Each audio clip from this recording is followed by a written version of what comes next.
मेरा नाम फातिमा चदर है। मैं फॉर्मर चेयरपर्सन हूँ पंजाब की वुमेन प्रोटेक्शन अथॉरिटी की।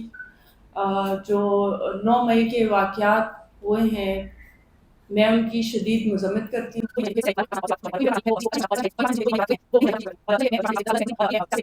ओहदे थे या जो मेरी रुकनीत है पाकिस्तान तहरीक इंसाफ की, मैं उससे मुस्ताफ़ी होती हूँ। इस स्टेटमेंट के लिए कोई ये ना समझे कि मेरे ऊपर कोई किसी किस्म का प्रेशर है या मुझे किसी ने कहा है।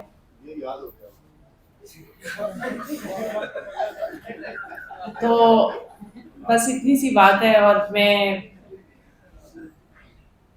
आप ये बता दें, एक छोटा सा क्वेश्चन है जिस जहाँ से आपने बात खत्म की है, ये जो आपको पर्ची देते हैं तो इसमें स्पेलिंग स्कूलों के फर्क नहीं करते आप कि कुछ स्पेलिंग का ही फर्क आ जाए सबके पास, या एक ही फोटो कॉपी आपको करके देते हैं कभी जाएं आप पढ़ें कि मैं तहरीक इंसाफ से मुस्ताफी हो रही हूँ, मेरा 9 मई को, थोड़ा बहुत तो ऊंच नीच अपने पास से कर लिया करें। देखिए, ऊंच नीच की बात नहीं है।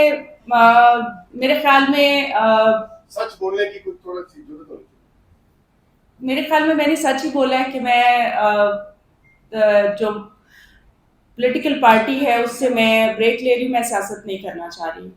मैम, आपको 9 मई के वाकयात के बाद ही क्यों याद आया? आपने 13 साल पीटीआई को दे दिए, अभी आपको खामियां नजर आ रही हैं, आपने पहले क्यों नहीं सोचा कि आप ब्रेक ले लें?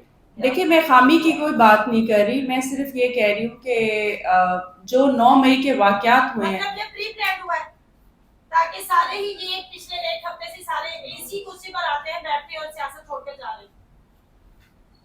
मैं तो अपनी बात करूंगी जी। मैं सियासत छोड़ रही हूँ, मैं ब्रेक चाह रही हूँ, मैं अपनी फैमिली को टाइम देना चाह रही हूँ। सो मैं 13 साल आप कहाँ थी जब फैमिली, तब तो बच्चे छोटे थे।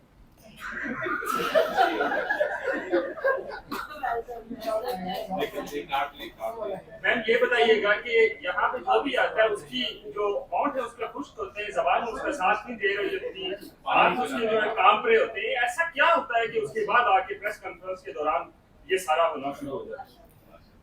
नहीं, ऐसी कोई बात नहीं है। ना तो मेरे हाथ काम पे हैं, ना होंठ खुश्क हो रहे हैं। बस मैंने पार्टी से मैं कह रही हूँ कि मैं नहीं करना चाह रही, आगे मैं ब्रेक चाह रही हूँ, फिर देखेंगे क्या करना है। मैडम, एक सवाल ये है कि आप 9 मई के वाकयात के रद्देअमल में आप सियासत से ब्रेक ले रही हैं और पीटीआई से आप इस्तीफा दे रही हैं, तो ये नहीं होना चाहिए था कि पीटीआई के जो कारकुन इन हमलों में मुलव्वस थे उनके खिलाफ आप पार्टी के अंदर रहते हुए उनके खिलाफ कार्रवाई करती? अगर आप पीटीआई से मुस्ताफी हो रही हैं इन वाकयात के नतीजे में, तो इसका मतलब ये कि पीटीआई की जो आला क़यादत है वो इन हमलों में मुलव्वस थी। अगर आप आला क़यादत को मुलव्वस नहीं समझती तो फिर उनके कारकुनों के खिलाफ कार्रवाई करती, उनको पार्टी से निकालती, खुद क्यों नहीं करती?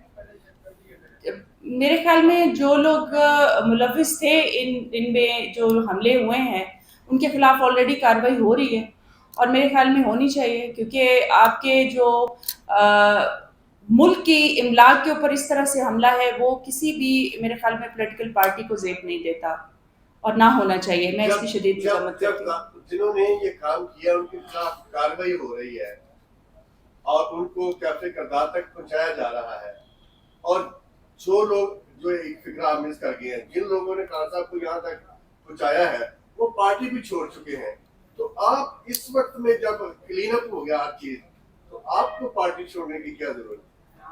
बस मैं सियासत से ही ब्रेक लेना चाह रही हूँ, मैं सियासत नहीं करना चाह रही हूँ। ब्रेक कितनी असर रहेगी? अभी इसका भी मैंने कुछ डिसाइड नहीं किया।